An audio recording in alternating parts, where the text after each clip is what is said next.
Good evening, everyone. Old Granddaddy coming at you again here. Hope we can have some fun tonight and talk about a few things that'll be interesting. Just got through having a good supper. Had a mess of quail bird that one of my grandsons went hunting the other day and got us some, and mighty good this time of year. If you have anything in particular you want to ask me or talk about, send it to us, and we'll go over whatever it is. Tell you what I know about it, and hopefully there'll be some other input from some other people if they know what we're talking about too. Like I say, I love going over the old times. Some people used to call them the good old days. I don't know. I've heard some people say it wasn't too good a day. They just was too busy working so hard they didn't know it. Truly, I really believe everything gets better and worse at the same time. As you can see that, I like to think about my childhood and all the good people that had influence on me coming up. It's a good thing there wasn't a bunch of them, because I barely made it anyhow. But one in particular, you've heard me talk some about my granddaddy on my daddy's side of the family. Well, my grandma,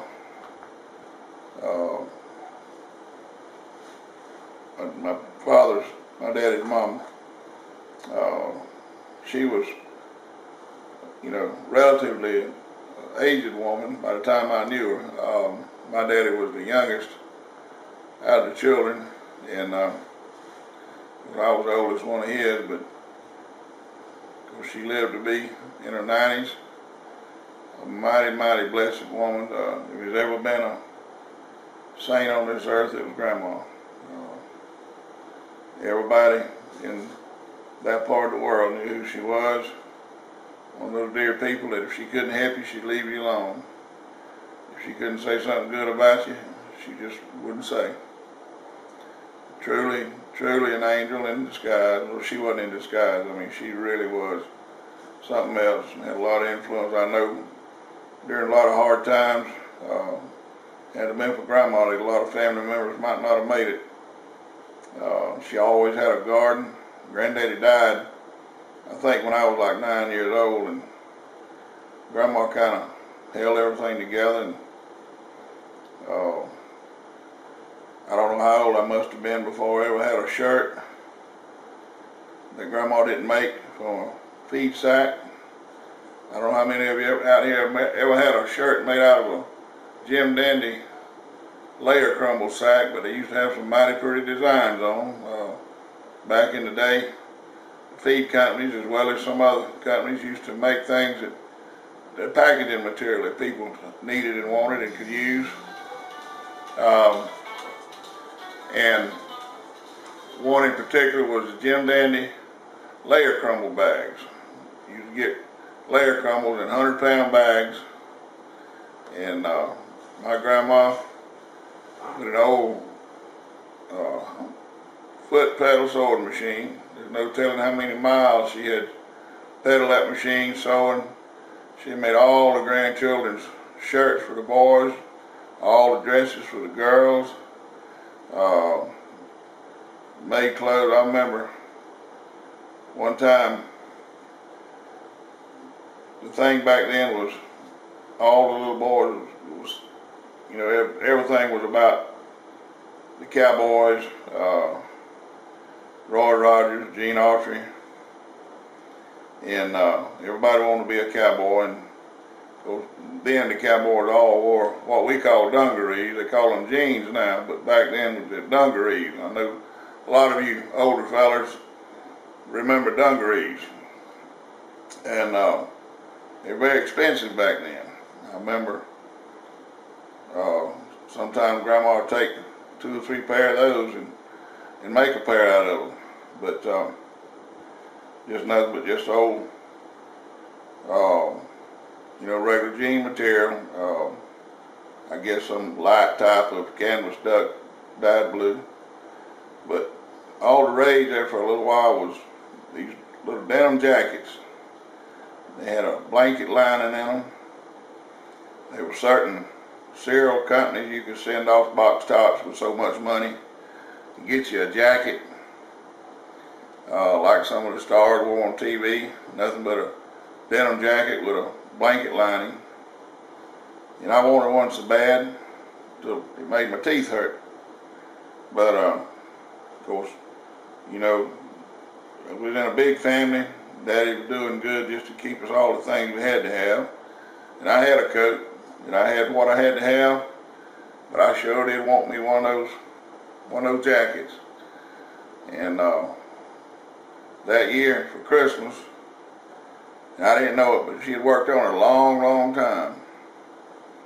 Grandma had pieced together and got up enough denim material,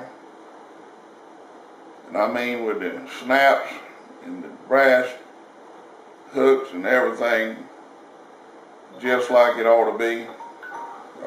You couldn't tell it from a store-bought one, only it was softer and more better.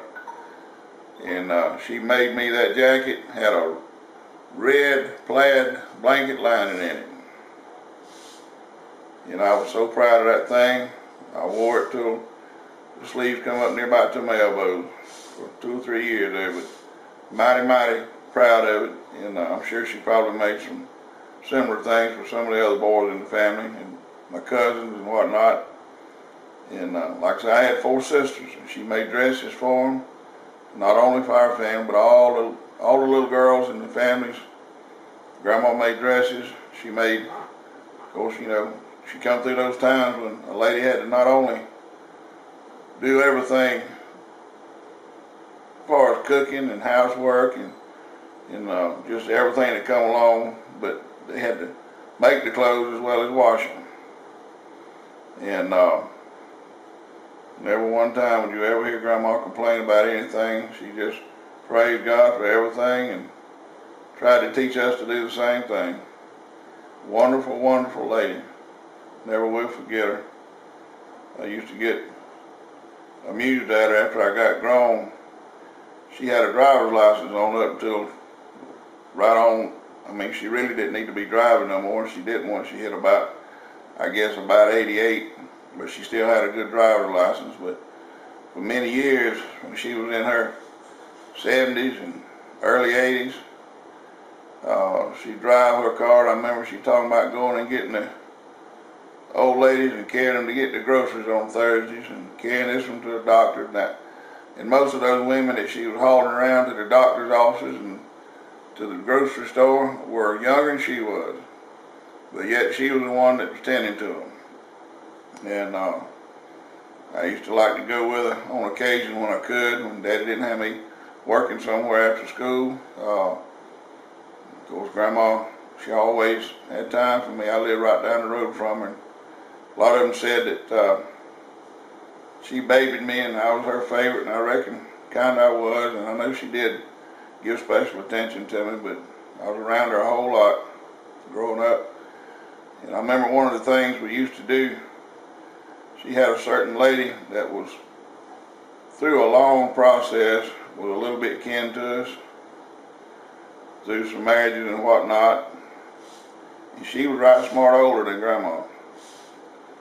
And she lived down the road about 8 miles from us, down towards the coast. She had a son that was paralyzed from the shoulders down. It had been that way ever since. I forget just what it was that had happened to him, but all I ever remember of him was being paralyzed.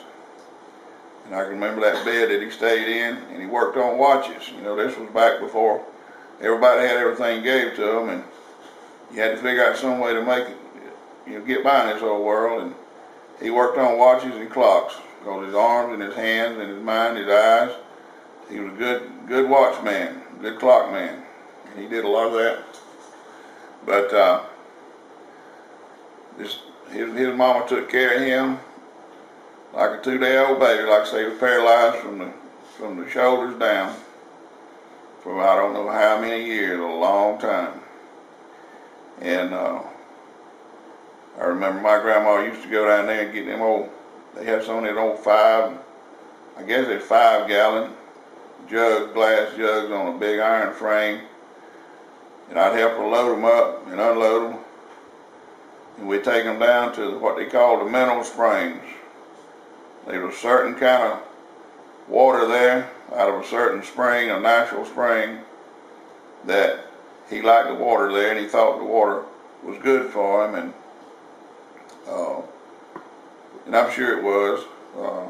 Probably would have been good for anybody, but we'd get that water for him every week, take it down there.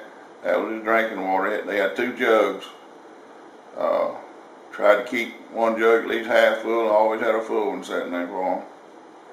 But I never will forget when Grandma let me go. We had time, and she done a little bit of egg trading there at the store, and that's what she would buy a lot of her groceries with, was egg money. And of course she'd put up little bundles of firewood, and she always had something out of the garden, some greens or some peas.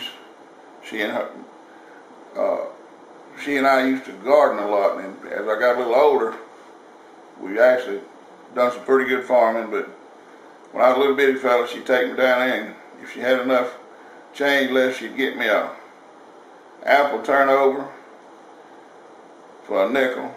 That thing was big as my head, seemed like back then, and a half a pound of chocolate milk. And boy, if I could get that once in a while, that was some high living to me. But anyway, she gave me the signal. I need to get off of this thing here. Got a lot of things I want to talk about. I could talk on as long as I can get air. I usually give out pretty quick, but I enjoy going over these old times. It's good for me, good for my heart, good for my soul. I know it is. But I'm signing off now. Y'all check back with us, and like I say, give us a like and a share, and help us and subscribe, she says. But help us out with this thing. We're going to have a lot of fun, and you'll see as we get into it. And the curtain's going to come down before too much longer. I just like for people, if you can, to try to guess who it is. I've had some family members so far that hadn't even caught on to it. But you know, we're going to get into some things, some subjects. We'll get into some current events, as well as some more history.